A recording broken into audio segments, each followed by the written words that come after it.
اعوذ باللہ من الشیطان الرجیم، بسم اللہ الرحمن الرحیم۔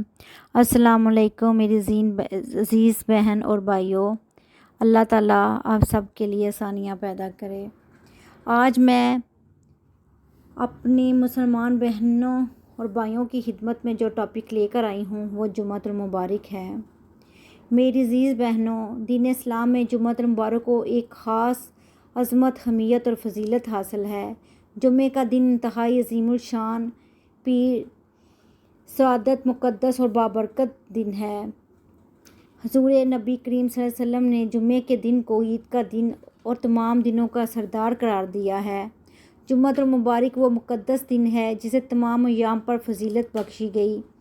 اسی دن حضرت آدم علیہ السلام پیدا کیے گئے اور اسی دن آپ کو جنت میں بھیجا گیا تھا۔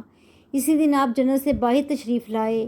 اسی دن آپ دارائے آخرت کی طرف روانہ ہوئے اور یہی وہ عظیم الشان دن ہے جب قیامت قائم کی جائے گی۔ میری عزیز بہنوں، قرآن و حدیث کے حوالے سے جمعۃ المبارک ایک انتہائی مقدس اور مبارک دن ہے۔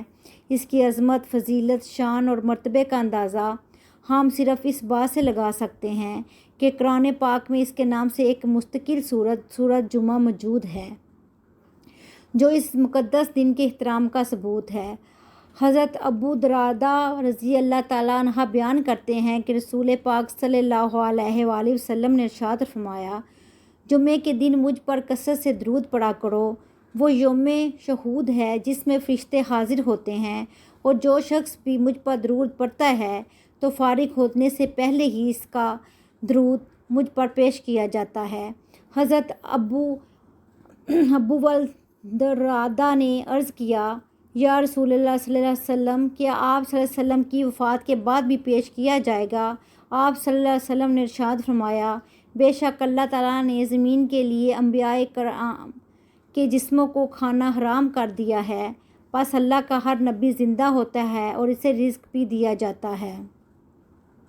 یوں تو جب بھی درود و سلام پڑھا جائے، اس کے پڑھنے والے کو بارگاہ خداوندی اور دربار مصطفیٰ صلی اللہ علیہ وسلم سے نوازا جاتا ہے اور اسے دین و دنیا کی بھلائیاں عطا کی جاتی ہیں، مگر بالخصوص جمعے کے دن درود شریف پڑھنے پر خصوصی عنایات کا دروازہ کھولا جاتا ہے۔ اس لیے حضور رحمت دو عالم صلی اللہ علیہ وسلم نے جمعے کے دن درود شریف کثرت سے پڑھنے کا حکم دیا ہے تاکہ آپ صلی اللہ علیہ وسلم کے امتی بارگاہ خداوندی سے زیادہ برکات و نیکیاں حاصل کر سکیں۔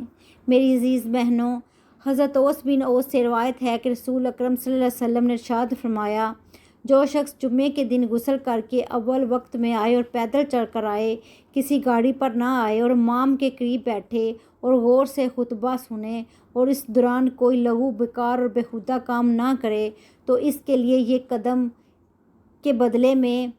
ہر قدم کے بدلے میں 1 سال بڑھ کے عمل، یعنی 1 سال کی عبادت کا اجر و ثواب ہے۔ حضرت عبداللہ بن عمر اور حضرت ابو ہریرہ بیان کرتے ہیں کہ رسول نبی کریم صلی اللہ علیہ وسلم منبر کی سیڑھیوں پر یہ ارشاد فرما رہے تھے، لوگ جمعہ چھوڑنے سے باز آ جائیں، ورنہ اللہ تعالیٰ ان کے دلوں پر مہر لگا دے گا اور وہ غافلوں میں سے ہو جائیں گے۔ حضور نبی کریم صلی اللہ علیہ وسلم نے ارشاد فرمایا، جس شخص نے 3 لگاتار جمعے بغیر عذر شرعی ترک کیے تو اللہ تعالیٰ اس کے دل پر غفلت کی مہر لگا دیتا ہے۔ میری عزیز بہنوں، مالک ہم سب مسلمانوں کو ایک مقدس دن کی اہمیت جاننے سمجھنے کی اہلیت دے۔ آمین ثم آمین۔ جزاک اللہ۔